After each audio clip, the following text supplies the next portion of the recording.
दोस्तों नमस्कार।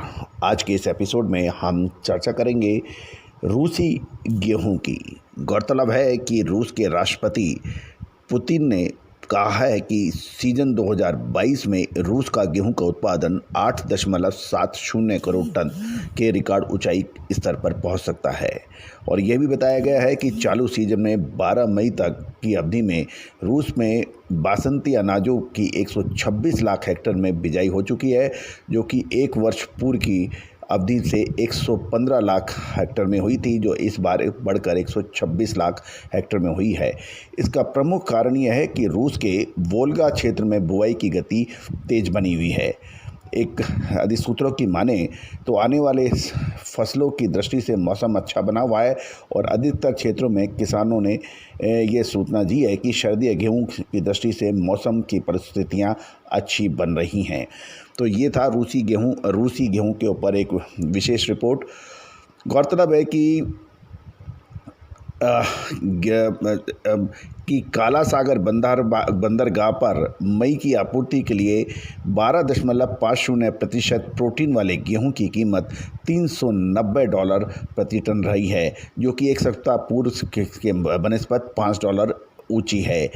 और यदि हम सूत्रों की माने तो बंदरगाह के आंकड़ों को हवाला देखते हुए पिछले सप्ताह रूस से 3.30 लाख टन गेहूं का निर्यात हुआ था, जो कि इससे पूर्व सप्ताह के दौरान 4.40 लाख टन था। जानकारों ने बताया है कि अप्रैल महीने में 22 लाख टन निर्यात की तुलना में चालू मई महीने के दौरान रूस के निर्यात की घटकर 10 लाख टन के आसपास रह सकती है, क्योंकि सरकारी निर्यात कोटा समाप्त होता जा रहा है। और इधर घरेलू बाजार में भी गेहूं की कीमतों में मंदी आई है, क्योंकि रूबल में मजबूती देखी गई है।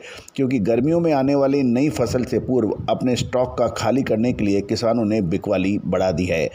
राष्ट्रपति पुतिन ने भी रूस में रिकॉर्ड तोड़ गेहूं के उत्पादन की बात कही है।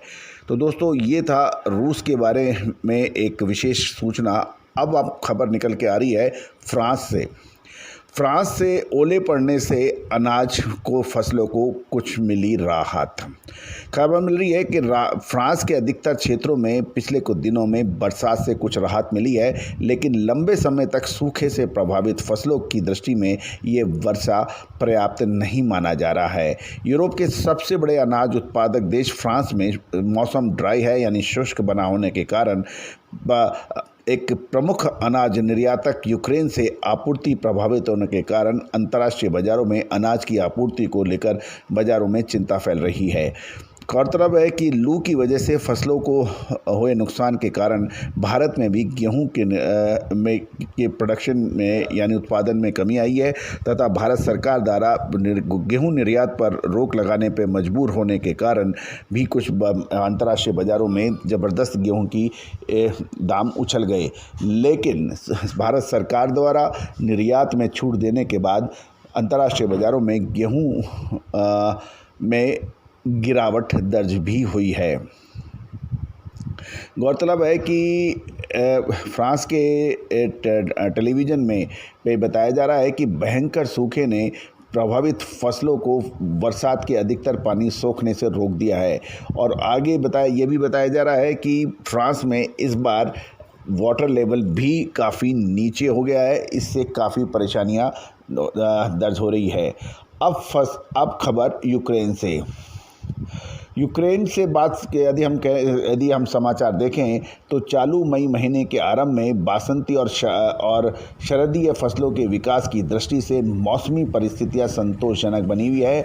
और ये जानकारी भी मिल रही है कि यूक्रेन में बासमती अनाजों की अगेती अनाज फसलों की बुआई लगभग पूरी हो गई है और वर्ष की वर्तमान समय अवधि की तुलना में नवीनतम बुआई 20 से 300% नीचे बनी हुई है, अलग अलग इलाकों के अनुसार। क्योंकि विश्व के अग्रणी गेहूं निर्यातकों में इस देश के दक्षिण तथा पूर्वी क्षेत्रों में लड़ाई चल रही है, तो यूक्रेन में इस बार गेहूं का उत्पादन कम होने की संभावनाएं बताई जा रही है। तो दोस्तों ये था गेहूं की फ्रांस, रूस और यूक्रेन से खबर।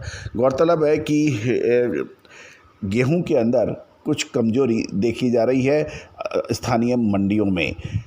आगे गेहूं के अंदर एक बार पुनः फिर दोबारा तेजी बनेगी, इसमें कोई दो राय और संशय नहीं है। As per Astro Finance is concern, we are expecting कि positive movement in the wheat in next few days, कि कुछ एक बार पुनः तेजी बनेगी, लेकिन उससे पहले कुछ गिरावट है। ये कहां से तेजी बनेगी और कहां से मंदी बनेगी, उसकी अग्रिम विश्लेषण के लिए आप हमसे संपर्क कर सकते हैं।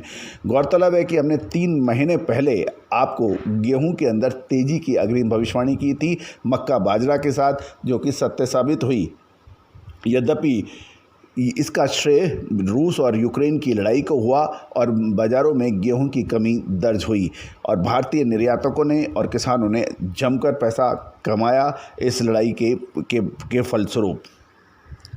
दोस्तों, गेहूं के अंदर आगे जून महीने के अंदर क्या महत्वपूर्ण होने वाला है, उसकी विशेष रिपोर्ट के लिए आप संपर्क कर सकते हैं। All the very best, good luck, happy trading.